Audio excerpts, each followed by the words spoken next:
where the hell have I been?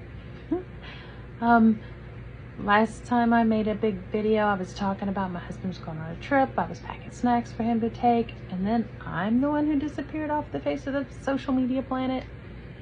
Well, not really. Things got complicated. Life happened. My daughter got sick while my husband was out of town, and she's already got some underlying health issues. So when she gets sick, it's bad. Okay, it was just a common cold. She tested negative for all the things they test for, so they called it a cold. But she has a weakened immune system. She already deals with a lot of fatigue, and she's on some medication, got some health stuff going on. So this just kicked her butt. So I didn't make videos. I didn't, y'all. I was in survival mode. I did manage to stay keto, which I'm pretty excited about. I still lost 1.5 pounds last week, but there was not time to video it. And y'all don't want to video what I was watching or what I was eating. Y'all don't want to watch that.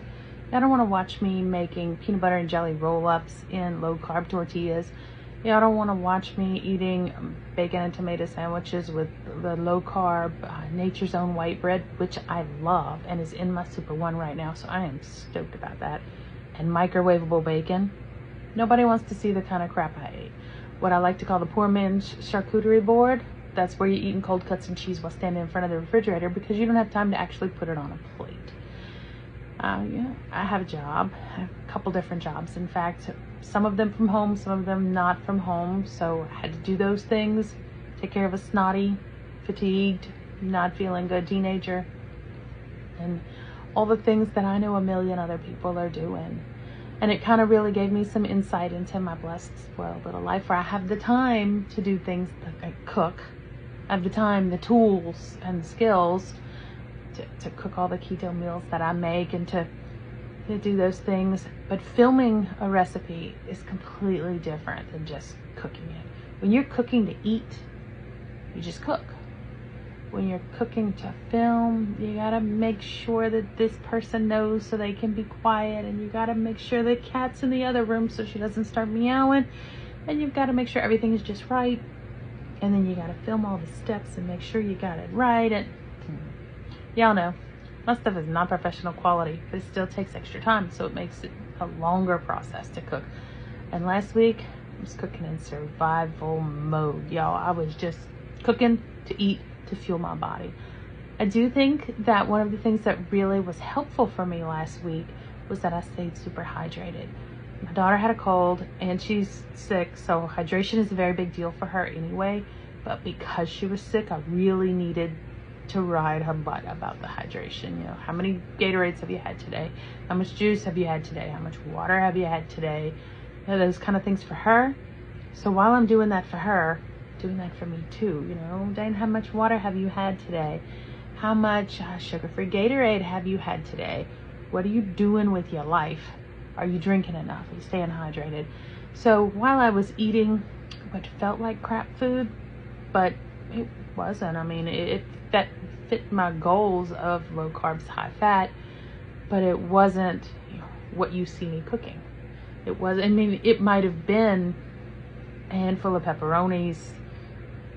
It was not structured meals every day because it was just the two of us, and she didn't have a whole lot of appetite. And when she's sick, like, she already has a lot of food sensitivities and food restrictions, and when she's sick, it's worse. And sometimes all she wants is pasta.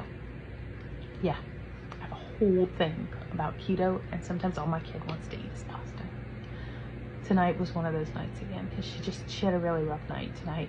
So Mama makes pasta, which means I'm making multiple things. I'm making for her.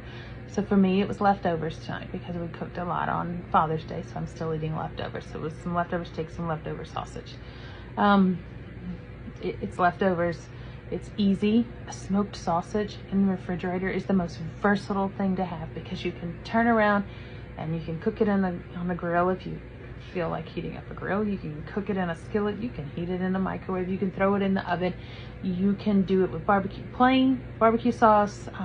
Tonight I dipped mine in sweet chili sauce by G. Hughes, like a sugar-free sweet chili sauce, and it was delicious. But I'm eating for survival mode right now. I'm sorry. I wish I could cook all my lovely meals. I have great meal plans laid out, and that crap has gone to crap, basically. So that's where I've been. That's what I've been doing. Am I working on my independence from the flags? No. Do I have time for that? No. I have a 2-story house. I'm walking up and down them stairs a million times a day because she does not have the energy to walk down. So, yeah, that's what we're dealing with. I need to do a whole separate video about what she's got going on. Some of y'all might find that interesting, but I wanted to share with my keto folks. This is where I've been. This is where I am. If y'all are interested in the crap I'm eating and you don't mind the video quality not being, we're not going to say amazing because none of my video quality is amazing. I'm not a professional. But, you know, if y'all don't mind it being kind of really, well, I'm using the word crap a lot in this video, but you just want to see what I'm eating, that's cool. I'm willing to do that. You know, I ate this and I still lost 1.5 pounds over the last week. So it's still working, but it's not fancy. Let me know if you want to see that kind of stuff, if you'd be interested in that. I'm more than happy to share, but it's not going to be fancy. It's going to be what it's going to be. So with that, lots of love. Good night.